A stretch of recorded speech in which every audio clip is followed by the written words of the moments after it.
कहते हैं जब इंसान की दुनिया खामोश हो जाती है तब अल्लाह की आवाज दिल में गूंजने लगती है। जब चारों तरफ से उम्मीदें टूट जाती हैं तब एक ही दरवाजा रह जाता है, यकीन का। और वो यकीन अगर अल्लाह पर हो तो समझो रास्ता नहीं, पूरा समंदर बन जाता है। ये कहानी है एक ऐसे शख्स की जो दुनिया के अंधेरों में भटकते हुए जब गमों की गहराई में डूबा तो उसे सिर्फ एक ही डोरी ने बचाया, अल्लाह पर उसका कामिल यकीन। शहर लखनऊ की तंग गलियों में एक पुरानी सी कोठरी थी जहां रहता था ज़ियाउद्दीन, एक दर्जी जिसकी सिलाई की दुकान एक टूटी छज्जे के नीचे लगती थी। उम्र तकरीबन 45, चेहरे पे झुर्रियां, आंखों में थकन और दिल में ढेर सारा सब्र। लेकिन उसकी सबसे बड़ी दौलत थी उसका यकीन। ज़ियाउद्दीन के पास जिंदगी में ना तो बड़ा मकान था, ना महंगी दुकान, ना कोई खास रिश्तेदार। बीवी 5 साल पहले इंतकाल कर चुकी थी। एक बेटा था फरहान जो अब तालीम पूरी कर रहा था, लेकिन हालात ऐसे कि फीस देना भी मुश्किल होता जा रहा था। उस रोज जब सुबह की नमाज पढ़कर ज़ियाउद्दीन अपनी दुकान पे पहुंचा तो देखा कि दुकान की दीवार पिछली रात की बारिश से गिर चुकी थी। मशीन भी भीग कर खराब हो चुकी थी। वो कुछ लम्हों के लिए वहीं बैठ गया, हाथ उठे, आंखें बंद और होंठों से सिर्फ एक ही जुमला निकला, या रब तू ही काफी है। लोगों ने कहा, अब तू क्या करेगा जिया मियां? दुकान गई, बेटा कॉलेज छोड़ देगा, अब रोटियां कैसे चलेंगी? लेकिन ज़ियाउद्दीन की आंखों में अजीब सी शान थी। उसने कहा, जो रिज़्क़ देता है वो अभी जिंदा है और जब तक अल्लाह है तब तक मेरा डर मुझसे दूर रहेगा। अगले ही दिन उसने अपने पुराने दोस्त नफीस चचा से एक पुरानी मशीन उधार ली। दुकान की टूटी दीवार को खुद अपने हाथों से ईंटें जोड़कर ठीक करने लगा। लोगों ने मजाक उड़ाया, देखो बूढ़ा दर्जी अब मिस्त्री बन गया। मगर ज़ियाउद्दीन मुस्कुराता रहा। हर ईंट रखते वक्त उसके होंठों पर दुआ होती, या अल्लाह ये मेरी मेहनत नहीं, तेरा फजल है, तू कबूल फरमा। उस हफ्ते ज़ियाउद्दीन की दुकान पर कोई ग्राहक नहीं आया, मगर वो रोज बिस्मिल्लाह कहकर दुकान खोलता, 2 रकत नमाज पढ़ता और एक कुर्सी पर बैठकर तस्बीह करता रहता। बेटा फरहान भी मायूस होकर कहता, अब्बू कुछ और सोचिए, ये सिलाई का काम अब नहीं चलेगा। लेकिन ज़ियाउद्दीन ने फरहान के कंधे पर हाथ रखकर कहा, बेटा अल्लाह ताले की चाबी देर से देता है, लेकिन जब देता है तो दरवाजा नहीं, पूरा खजाना खोल देता है। फरहान चुप हो गया। अगले दिन जो हुआ उसने कहानी का पहला मोड़ ला दिया। शाम के वक्त एक बड़ी गाड़ी दुकान के पास आकर रुकी। उसमें से एक औरत उतरी, बुर्का पहने हुए, चेहरे पर नूर और आंखों में गम। उसने ज़ियाउद्दीन से पूछा, क्या आप बच्चों के कपड़े भी सिलते हैं? ज़ियाउद्दीन ने अदब से सर झुकाया, जी बीबी, बच्चा हो या बड़ों का कपड़ा, हर टांका दुआ के साथ डालता हूं। औरत ने कहा, मेरे बेटे का जन्मदिन है और मैं चाहती हूं कि वो जोड़ा आप ही सिए, मगर पैसे अभी नहीं दे सकती, अगले महीने दूंगी। ज़ियाउद्दीन ने मुस्कुराकर जवाब दिया, बीबी हर सिलाई से पहले मेरा हिसाब ऊपर वाला करता है, आप फिक्र न कीजिए, जोड़ा तैयार होगा और बखूबी होगा। अगले 2 दिन ज़ियाउद्दीन ने जैसे इबादत की तरह उस बच्चे का जोड़ा सिया।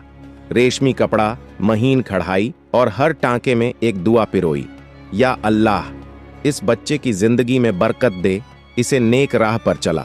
बेशक कपड़े छोटे थे, लेकिन ज़ियाउद्दीन का तजुर्बा बड़ा था। उसने हर टांके में वो मेहनत डाली जो अक्सर लोग शोहरत कमाने में लगाते हैं। तीसरे दिन वो औरत फिर आई, इस बार गाड़ी से नहीं, पैदल। चेहरे पे पर्दा वहीं था, लेकिन आवाज में नम्रता और आंखों में सुकून। जोड़ा हाथ में लिया, देखा और बस एक लम्हे के लिए खामोश हो गई। फिर धीरे से कहा, आपका शुक्रिया, मेरे बेटे के लिए आपने जो किया वो शायद उसके अपने भी न करते। ज़ियाउद्दीन ने बस इतना कहा, बीबी मैंने कुछ नहीं किया, ये तो मेरा फर्ज था, आप बस बेटे को अच्छे इंसान बनाइए, यही मेरी मेहनत की असली मजदूरी होगी। वो औरत कुछ कहे बिना जाने लगी, मगर जाते वक्त एक कागज का लिफाफ छोड़ गई। जब ज़ियाउद्दीन ने उसे खोला तो उसमें 20,000 रुपये थे और साथ में एक चिट्ठी। जिस यकीन से आपने मेरे बिना पैसों के ऑर्डर लिया, उसी यकीन ने मुझे मेरा अल्लाह याद दिला दिया। मैं हूं नसीमा बानो, शहर की सबसे बड़ी स्कूल ट्रस्ट की चेयरपर्सन। आप जैसे लोगों की हमें तलाश थी। अब से आप ही हमारे स्कूल यूनिफॉर्म्स के ऑफिशियल दर्जी होंगे। अल्लाह ने मुझे आपसे मिलवाकर मेरा ईमान ताज़ा कर दिया। जब ज़ियाउद्दीन ने ये चिट्ठी पढ़ी तो उसका दिल सिजदा करने को मजबूर हो गया। आंसू निकल आए, लेकिन वो आंसू गम के नहीं थे, शुक्राने के थे। उसने सुबह की नमाज पढ़ी और फरहान को आवाज दी, बेटा, अल्लाह का वादा कभी झूठा नहीं होता। देख, बिना मांगे उसने वो दे दिया जो हम सोच भी नहीं सकते थे। फरहान ने वो चिट्ठी पढ़ी और चुपचाप अपने अब्बा से लिपट गया। अब्बू, मुझे माफ कीजिए। मैंने आपसे कहा था कि सिलाई का काम अब नहीं चलेगा, लेकिन आज समझ आया कि जब काम में अल्लाह का नाम हो तो वो काम कभी बंद नहीं होता। कुछ ही हफ्तों में ज़ियाउद्दीन की छोटी सी दुकान के बाहर स्कूल यूनिफॉर्म्स की भीड़ लगने लगी। शहर के कई स्कूलों ने नसीमा बानो की सिफारिश पर उसी से सिलाई का काम शुरू कर दिया। पुरानी मशीन अब 4 मशीनों में बदल गई थी। फरहान ने अब्बा के साथ बैठकर ऑर्डर का हिसाब किताब संभालना शुरू किया, लेकिन अभी सफर खत्म नहीं हुआ था, क्योंकि कुछ हफ्तों बाद नसीमा बानो ने ज़ियाउद्दीन को एक चाय की दावत पर बुलाया और वहीं पर रखा अगला इम्तिहान। ऐसा इम्तिहान जो सिर्फ सच्चे यकीन वालों का होता है। सुबह कुछ अलग थी, हवा में सुकून था और ज़ियाउद्दीन की दुकान पर रौनक। बड़े बड़े स्कूलों के लोग लाइन में खड़े थे। कोई ऑर्डर देने आया था, कोई सलाह लेने और कोई तो बस उसकी दुआ मांगने आया था। इसी भीड़ के बीच एक कार आकर रुकी। बाहर निकली नसीमा बानो, चेहरे पर वही नकाब, लेकिन आंखों में आज एक अलग रोशनी थी। उन्होंने फरहान को मुस्कुराकर कहा, अपने अब्बा से कहिए कि आज शाम 5 बजे हमारे स्कूल ट्रस्ट के ऑफिस में तशरीफ लाएं। एक खास दावत है, सिर्फ उनके लिए। फरहान ने हाथ जोड़ लिए और अंदर जाकर ज़ियाउद्दीन को बताया। ज़ियाउद्दीन सोच में पड़ गया। क्या ये किसी नए काम का सिलसिला है या फिर कोई और इम्तिहान? शाम हुई। ज़ियाउद्दीन ने अपना साफ कुर्ता पायजामा पहना, सिर पर टोपी रखी और दुआ पढ़कर निकला। जब वो स्कूल ट्रस्ट पहुंचा तो अंदर एक बड़ी मेज पर 7-8 लोग बैठे थे। सब बड़े ओहदे के लोग, स्कूलों के प्रिंसिपल, ट्रस्ट के मेंबर और बीच में नसीमा बानो। ज़ियाउद्दीन ने अदब से सलाम किया और एक कोने की कुर्सी पर बैठ गया। तभी नसीमा बानो ने कहा, जनाब ज़ियाउद्दीन साहब, आज हम आपको सिर्फ शुक्रिया कहने नहीं बुलाए हैं। आपके यकीन ने हमें एक नई सोच दी है। आज शहर में ट्रस्ट की एक नई शाखा खुल रही है, एक स्कूल जिसका नाम होगा मदारिसुल यकीन, और हम चाहते हैं कि आप उसके डायरेक्टर बने। एकदम सन्नाटा छा गया। ज़ियाउद्दीन की सांसें जैसे थम गईं। मैं, उसने धीरे से कहा, मैं तो एक दर्जी हूं, सिलाई करता हूं। डायरेक्टर जैसा ओहदा मेरे बस की बात नहीं है। नसीमा बानो ने मुस्कुराकर जवाब दिया, दर्जी हैं, मगर उस रब के धागे से सिलते हैं जो लोगों के टूटे यकीनों को जोड़ता है। हमें ऐसे ही लोगों की जरूरत है जो बच्चों को सिर्फ किताबें नहीं, किरदार भी सिखा सकें। अब इम्तिहान शुरू हुआ। मेज पर बैठे एक साहब बोले, अगर आप ये ओहदा लेते हैं तो हर महीने 50,000 रुपए तनख्वाह होगी, साथ में एक गाड़ी, एक बड़ा घर और स्टाफ भी मिलेगा। मगर एक शर्त है, आपको अब सिलाई छोड़नी होगी। यह सुनते ही ज़ियाउद्दीन के चेहरे की रंगत बदल गई। सिलाई छोड़ दूं? उसने खुद से बुदबुदाया। वो काम जिसमें मैंने हर टांका अल्लाह के नाम पर डाला, वो रोजी जिसे मैं नेकी समझकर करता हूं, सिर्फ ओहदे के लिए उसे छोड़ दूं? सबकी निगाहें उस पर थीं। ज़ियाउद्दीन ने कुछ लम्हों तक खामोशी ओढ़े रखी, फिर बोला, मैं शुक्रगुजार हूं आप सबकी अजमत का और इस ओहदे के ऐलान का, मगर मेरी रिज़्क की चाबी अल्लाह के हाथ में है। अगर वो चाहेगा तो इस सिलाई से ही मुझे वो इज्जत देगा जो ओहदे नहीं दे सकते। मुझे अफसोस है, मगर मैं ये पेशकश नहीं ले सकता। कमरा खामोश था। किसी को यकीन नहीं हुआ कि कोई ऐसा भी जवाब दे सकता है जहां लोग ओहदे के लिए रिश्वत देते हैं, वहां ये आदमी उसे ठुकरा रहा था। नसीमा बानो उठी और उसने सबसे पहले ज़ियाउद्दीन का हाथ चूमा। आपने हमें एक और सबक सिखाया कि इज्जत कभी कुर्सियों से नहीं आती, बल्कि उस यकीन से आती है जो इंसान को अपने रब से जोड़े रखे। बात यहीं खत्म नहीं हुई थी। ज़ियाउद्दीन लौटते वक्त रास्ते में रुका, नमाज पढ़ी और बस एक दुआ की, या रब, अगर तेरा वादा सच्चा है तो तू मुझे कहीं बड़ा बना, लेकिन उसी राह पर रख जहां तेरा नाम जुड़ा हो। और फिर जो हुआ वो पूरे शहर के लिए एक मिसाल बन गया। सुबह की सफेदी आसमान पर फैल चुकी थी। जियाउद्दीन ने रोज की तरह अपनी दुकान खोली, सफाई की, चटाई बिछाई और तस्बीह हाथ में लेकर बैठ गया। दुकान के बाहर वहीं टूटा हुआ बैनर लटक रहा था जिस पर अब फेडेड अक्षरों में सिर्फ दर्जी लिखा था, मगर उसके अंदर की नीयत उतनी ही चमकदार थी। कुछ ही देर में एक अजनबी नौजवान दुकान पर आया। हाथ में एक पुराना थैला था और कपड़े का गट्ठर। उसने झुककर सलाम किया और बोला, हजरत, मेरी बहन की शादी है, 2 जोड़े सिलवाने हैं, मगर पैसे अभी नहीं हैं। शादी के बाद लौटा दूंगा अगर मंजूर हो तो। जियाउद्दीन ने बिना आंख उठाए कहा, कपड़े दे दो बेटे, और शादी के दिन मेरी तरफ से एक दुआ और जोड़ा और रहेगा तो हफे में। नौजवान हैरान हो गया। उसने कहा, मगर आप मुझे जानते नहीं। मैं जियाउद्दीन मुस्कुराया। बेटा, जिसे अल्लाह जानता है उसे जानने के लिए मुझे नाम की जरूरत नहीं। नौजवान चला गया। उसी वक्त एक बच्चा दुकान के बाहर खड़ा हो गया, नंगे पांव, फटे कपड़े और नजरें सीधे जियाउद्दीन की सिलाई मशीन पर। जियाउद्दीन ने इशारे से पास बुलाया और पूछा, भूख लगी है? बच्चे ने गर्दन हिलाई। जियाउद्दीन दुकान बंद कर सीधे पास की होटल ले गया। 2 पराठे और 1 कटोरी दाल मंगाई। बच्चा खाते वक्त रो पड़ा। बोला, अम्मी बीमार हैं और 3 दिन से मैंने कुछ नहीं खाया था। जियाउद्दीन ने उसे 2 और पराठे बांध दिए और पूछा, कहाँ रहते हो? बच्चा बोला, मकान नहीं है। प्लेटफॉर्म पर शाम को जियाउद्दीन अपनी कमाई से दवाई ले आया और बच्चे को घर ले गया। छोटा सा कमरा लेकिन बड़ा दिल। और वहीं से एक नया सिलसिला शुरू हुआ। अगले कुछ दिनों में दुकान पर कई लोग ऐसे आने लगे। कोई बीमार मां का इलाज कराने आया, कोई बेरोजगार बेटा, कोई बेटी के निकाह की फिक्र में डूबा बाप। सबका एक ही ठिकाना जियाउद्दीन की दुकान, और सबके लिए एक ही जवाब, अल्लाह देगा। एक दिन शहर के मशहूर पत्रकार सलीम साहब वहां से गुजरे। भीड़ देखी तो रुके, पूछा, क्या यहां कोई एनजीओ चल रहा है? लोगों ने कहा, नहीं, यहां एक दर्जी है जो खुदा के नाम पर लोगों की मदद करता है। सलीम साहब अंदर गए और जियाउद्दीन से बात की। पूछा, आपका नाम, आपका मिशन क्या है? जियाउद्दीन ने सिर्फ इतना कहा, नाम जियाउद्दीन है और मिशन बस किसी के चेहरे पे मुस्कान लाना अल्लाह की मर्जी से। अगले ही हफ्ते अखबार के पहले पन्ने पर छपा, एक दर्जी जो अल्लाह के नाम पर सीता है और लोगों के दिल जोड़ता है। शहर गूंज उठा। लोग दूर दूर से मिलने आने लगे। कुछ मदद देने आए, कुछ सीखने और कुछ सिर्फ उस दरवाजे को देखने जहां से कोई खाली हाथ नहीं लौटा। बिना बोर्ड बदले, बिना नारा लगाए, वो दुकान अब यकीन का मरकज बन चुकी थी। और जियाउद्दीन एक दर्जी से बन चुका था उस रब का बंदा जो बांटता नहीं था लेकिन देकर दुनिया बदलता था। दुकान अब भी वैसी ही थी, छोटा सा कमरा, पुरानी लकड़ी की मेज, सिलाई मशीन और दीवार पर लटके 2 तस्बीह। लेकिन अब वहां भीड़ कुछ अलग थी, ना कपड़े सिलवाने की, ना पैसे उधार मांगने की, बल्कि एक नजरिया देखने की, एक सोच छूने की। सुबह सुबह एक दाढ़ी वाले बुजुर्ग आए। उनका चेहरा किसी आलिम की तरह रोशन था।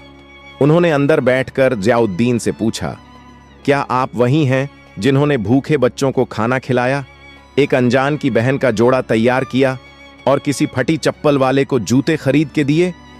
जियाउद्दीन ने सिर झुकाकर कहा, कुछ नहीं हुजूर, ये सब अल्लाह का करम है, मैं तो बस एक जरिया हूं। बुजुर्ग की आंखें भर आईं। उन्होंने कहा, बेटा, आज के दौर में लोग मस्जिदों में इबादत करते हैं, लेकिन तू तो अपनी दुकान में खुदा का नूर फैलाता है। मैं मज़ारों पर गया, किताबें पढ़ी, मगर तेरे जैसा यकीन कहीं नहीं देखा। फरहान ये सब दूर से देख रहा था। शाम को उसने अब्बा से पूछा, अब्बू, जब आपके पास कुछ नहीं था तब भी आप इतना यकीन कैसे रखते थे? जियाउद्दीन ने मुस्कुराकर जवाब दिया, जब तेरे पास कुछ नहीं होता तो तुझसे कुछ छिन नहीं सकता, और जब सब छिन जाए तब जो रह जाए वही तेरा रब होता है। रात को फरहान ने देखा कि एक बड़ी सी गाड़ी दुकान के सामने रुकी।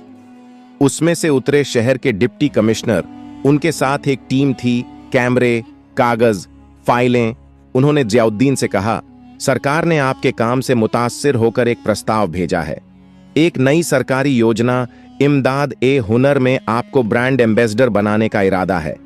आप जैसे लोगों के जरिए हम समाज को नई सोच दे सकते हैं। जियाउद्दीन ने बात सुनी लेकिन कुछ जवाब नहीं दिया। चुपचाप अपनी कुर्सी से उठे, कोने में लगे वुजू के लिए पानी के ड्रम से हाथ धोए और दुकान के एक कोने में 2 रकअत नफल नमाज पढ़ने लगे। टीम खामोश खड़ी रही। नमाज के बाद उन्होंने मुस्कुराकर सिर्फ इतना कहा, मैं राजी हूं, मगर एक शर्त पे। जहां भी जाऊं वहां पहले मस्जिद होगी, फिर मीटिंग, पहले तस्बीह होगी, फिर तकरीर। डिप्टी कमिश्नर ने हैरानी से देखा और धीरे से कहा, ऐसे लोग अब किताबों में मिलते हैं, असल जिंदगी में बहुत कम। फरहान की आंखों में आंसू थे। अब्बा ने कंधे पर हाथ रखा और कहा, जब तू अल्लाह से जुड़ता है तो दुनिया तुझसे जुड़ जाती है, मगर जब तू दुनिया से जुड़ता है तो खुदा तुझसे दूर हो जाता है। और अब वो दुकान नहीं रही, वो बन चुकी थी एक मकतब, एक मजहबी जलसगाह, एक हकीकी मदरसा, जहां सिलाई के साथ किरदार सिया जाता था, जहां कपड़े नहीं इंसान तैयार होते थे। शहर की गलियों में अब ज़ियाउद्दीन का नाम किसी मशहूर अफसर या कारोबारी की तरह नहीं, बल्कि एक चुपके से मदद करने वाले बुजुर्ग के रूप में लिया जाने लगा था। मगर खुद ज़ियाउद्दीन को इन सब से कोई फर्क नहीं पड़ता था। उसकी जिंदगी अब भी वही थी, सुबह नमाज, दुकान की सफाई और फिर तस्बीह के साथ दिन की शुरुआत। फरहान ने एक दिन कहा, अब्बा, हम चाहें तो ये दुकान बड़ी बना सकते हैं, एक नया शोरूम खोलें, एसी लगवाइए, नाम चमकाएं, आप अब ब्रांड हैं। ज़ियाउद्दीन ने मुस्कुराकर बेटे की आंखों में देखा और कहा, बेटा, अल्लाह का नाम जितना सादगी से लिया जाए उतना असर करता है। दुकान बड़ी हो जाए, इसमें बुराई नहीं, मगर नीयत बड़ी रहनी चाहिए, नाम नहीं। जिस रोज ये दुकान मैं से चलने लगे और वो से न चले, उसी रोज इसे बंद कर दूंगा। अगले हफ्ते एक बुजुर्ग मौलाना आए लखनऊ के मशहूर दारुल उलूम से, और उन्होंने कहा कि उनके मदरसे में दीनी तालीम के साथ हुनरमंद बच्चों को सिलाई कढ़ाई की तालीम देने के लिए किसी ऐसे शख्स की जरूरत है जो हुनर के साथ यकीन भी सिखा सके। हमारे बच्चे कुरान तो पढ़ते हैं, मगर जिंदगी सीने वाला कोई नहीं। हमें दरकार है ऐसे उस्ताद की जो उन्हें खुददारी, सब्र और तवक्कुल सिखा सके। ज़ियाउद्दीन ने बिना देर किए हामी भर दी। अब हर जुमा को वो दारुल उलूम जाता, बच्चों को सिर्फ मशीन चलाना नहीं बल्कि अल्लाह की रजा के साथ काम करना सिखाता। एक दिन एक बच्चा आया, नाम था रईस, माँ का अकेला बेटा, जो कहता था, अम्मी कहती हैं मेहनत करना सीखो वरना दुनिया तुम्हें जूते पहनाएगी। ज़ियाउद्दीन ने उसके हाथ में तस्बीह देकर कहा, बेटा, मेहनत हाथ से करो और यकीन दिल से। जब दोनों साथ होंगे तो दुनिया नहीं, अल्लाह तुम्हें जूते देगा, और वो भी नए। मदरसे की छत से रोज शाम को बच्चों की आवाजें आती, या अल्लाह हमें भी अपने ज़ियाउद्दीन जैसा बना। और ये दुआ धीरे धीरे शहर से निकलकर सूबे में फैल गई। एक दिन मुख्यमंत्री के दफ्तर से फोन आया, हम चाहते हैं कि आप हुनर और हया मिशन के मुख्य सलाहकार बने, लाखों बच्चों को आपकी जरूरत है। ज़ियाउद्दीन ने सिर्फ इतना कहा, अगर मंच पर बैठने से बेहतर किसी बच्चे की सिलाई सुधारना है तो मैं वहीं बैठूंगा, मशीन के पीछे। उस रात फरहान ने देखा कि अब्बा अकेले दुकान में बैठे रो रहे हैं। पूछा, अब्बा, आप क्यों रो रहे हैं? ज़ियाउद्दीन ने कहा, जब लोग तुझे ताली दें तो न रो, मगर जब तुझे ये लगे कि तू वाकई अच्छा है तो जरूर रो, क्योंकि यही घड़ी है जब शैतान सीने में गुरूर का बीज बोता है। दिन बीतते गए, मगर ज़ियाउद्दीन की दिनचर्या वैसी ही रही। फज्र की नमाज, दुकान की सफाई, तस्बीह के साथ शुरुआत और हर सिलाई में अल्लाह का नाम। अब लोग कपड़े नहीं बल्कि दुआएं लेने आते थे। एक दिन एक बुजुर्ग औरत आई, गोद में 5-6 साल का बच्चा, आंखों में थकान और होठों पर खामोशी। वो बोली, बेटा बिस्तर पर है, बीमारी है, डॉक्टरी इलाज काम नहीं आया, किसी ने कहा कि आपसे मिलवाना जरूरी है। ज़ियाउद्दीन ने बच्चे का माथा सहलाया, कुरान की एक आयत पढ़ी, हाथ उठाकर दुआ की, या शाफी, तू ही है जो शिफा देता है, इलाज से नहीं अपनी रहमत से। और फिर बच्चे की मां से कहा, रोज सुबह एक चुटकी मिट्टी इस दुकान की दे जाना और उसके सिरहाने रख देना, दवा से नहीं यकीन से फर्क आएगा। 3 दिन बाद वही औरत दौड़ती हुई आई, बच्चे को गोद में लिए हुए। बच्चा मुस्कुरा रहा था, उठकर बैठ गया था। औरत ने रोते हुए कहा, आपने क्या दिया? ज़ियाउद्दीन ने जवाब दिया, मैंने कुछ नहीं दिया, अल्लाह ने लिया हुआ यकीन वापस कर दिया। अब रोज दुकान के बाहर एक छोटा लंगर लगने लगा, 2 पराठे, 1 कटोरी दाल और 1 प्याला पानी, हर भूखे के लिए। कोई पूछता, कौन देता है ये सब? लोग जवाब देते, एक दर्जी जो दरवाजा नहीं खोलता, दिल खोलता है। फरहान अब दुकान में बराबर बैठता था। जियाउद्दीन ने उससे कहा, बेटा, ये दुकान अब सिर्फ हमारी नहीं, ये हर उस इंसान की है जो भूखा, बेसहारा या टूटा हुआ है। इसे नाम से नहीं, काम से जिंदा रखना। एक दिन एक बुजुर्ग तिब्बी हकीम आए। उन्होंने कहा, मैंने कई मर्जों का इलाज किया है, लेकिन यहां जो रूहानी सुकून है वो कहीं नहीं मिलता। क्या मैं कुछ वक्त यहां बैठा करूं? जियाउद्दीन ने मुस्कुराकर कहा, जब जगह अल्लाह के जिक्र से पाक हो जाए तो वहां हर दिल को आराम मिलता है। अब दुकान एक नई शक्ल लेने लगी थी, एक आध्यात्मिक अड्डा जहां लोग दुआ, मशवरा, तस्बीह और तवक्कुल लेने आते थे। सिलाई अब भी होती थी, मगर साथ साथ रिश्ते भी सिए जाते थे। एक शाम फरहान ने पूछा, अब्बा, क्या आप चाहते हैं कि यह दुकान बड़ी हो, नाम फैले? जियाउद्दीन ने कहा, नाम अगर फैले तो अल्लाह का फैले, और दुकान अगर बड़ी हो तो किसी भूखे के साए से बड़ी ना हो। दोपहर की तेज धूप थी। जियाउद्दीन दुकान के अंदर बैठे सिलाई कर रहे थे। तस्बीह पास ही रखी थी और सिलाई मशीन के हर टांके में उनकी आदत की तरह एक दुआ बुनी जा रही थी। बाहर से आवाजें आती रहती थीं, बच्चे खाना ले जा रहे थे, महिलाएं पानी पीने रुकती थीं, कोई बुजुर्ग आकर कुरान की तिलावत करता था। इसी माहौल में एक चमचमाती एसयूवी गली के मोड़ पर आकर रुकी। गाड़ी से उतरा एक शख्स, उम्र करीब 45, सूट बूट में, आंखों में तेज, हाथ में कीमती घड़ी और जूतों से लेकर चश्मे तक सब कुछ महंगा। आसपास के लोगों ने चौंक कर देखा। उसने सामने खड़े एक बच्चे से पूछा, यही है जियाउद्दीन की दुकान? बच्चे ने मुस्कुराकर कहा, जी हां, मगर दुकान कहिए मत, यह तो अल्लाह का आस्ताना है। वो ताजिर, जिसका नाम रईस अहमद था, दुकान में दाखिल हुआ। अंदर जियाउद्दीन सिर झुकाए काम में लगे थे।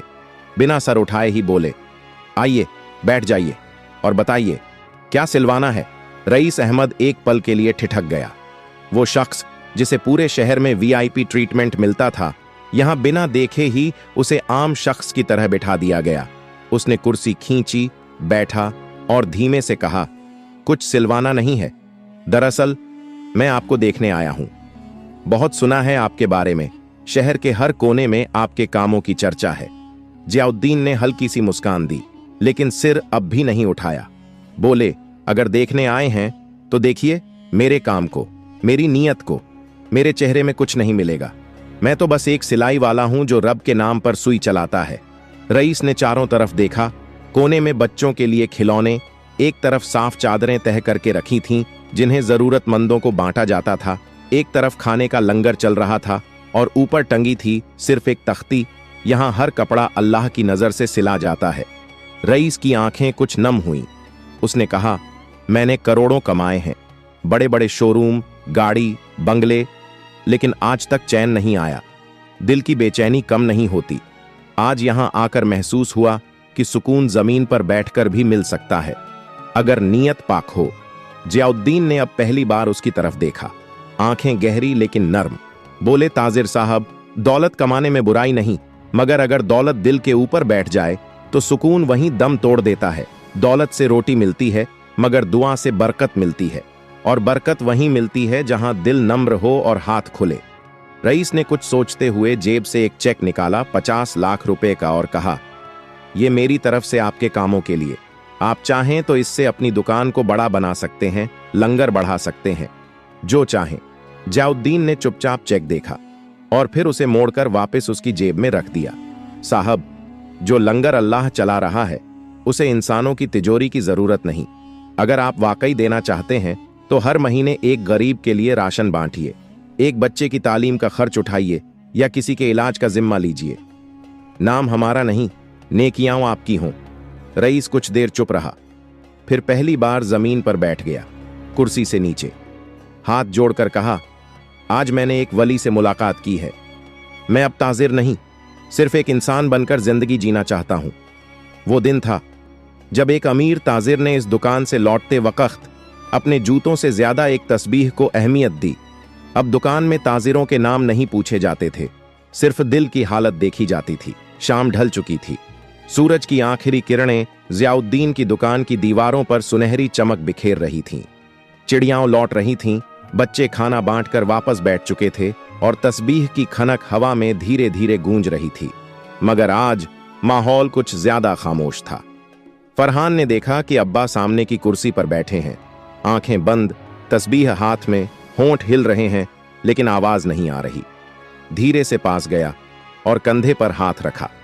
जियाउद्दीन ने आंखें खोलीं, एक गहरी सांस ली और बोले, बेटा, लगता है अब मेरा सिलसिला पूरा होने वाला है। फरहान कांप गया। अब्बा, ऐसी बात मत कीजिए। जियाउद्दीन ने बहुत प्यार से मुस्कुराते हुए कहा, मौत से डर नहीं लगता बेटा। मैंने पूरी जिंदगी उस अल्लाह के भरोसे गुजारी है जिसने हर लम्हा मुझे उठाया, संभाला। अब जब बुला रहा है तो क्या मुंह मोड़ूं? उन्होंने उठकर वुजू किया, 2 रकत नमाज अदा की और फिर दुकान के कोने में बैठ गए। रात के वक्त दुकान के बाहर एक आदमी आया, नंगे पांव, आंखों में पानी, हाथ कांपते हुए। कहने लगा, मैं लुट गया हूं, घर उजड़ गया, जीने का कोई रास्ता नहीं बचा। जियाउद्दीन ने उसे अंदर बुलाया, पानी दिया और एक पुराना कुर्ता निकालकर उसके कंधों पर रख दिया। बेटा, जब सब कुछ छिन जाए तो समझो कि अब सिर्फ अल्लाह रह गया है, और जब अल्लाह रह गया है तो सब कुछ दोबारा मिल सकता है। आदमी फूट फूट कर रो पड़ा।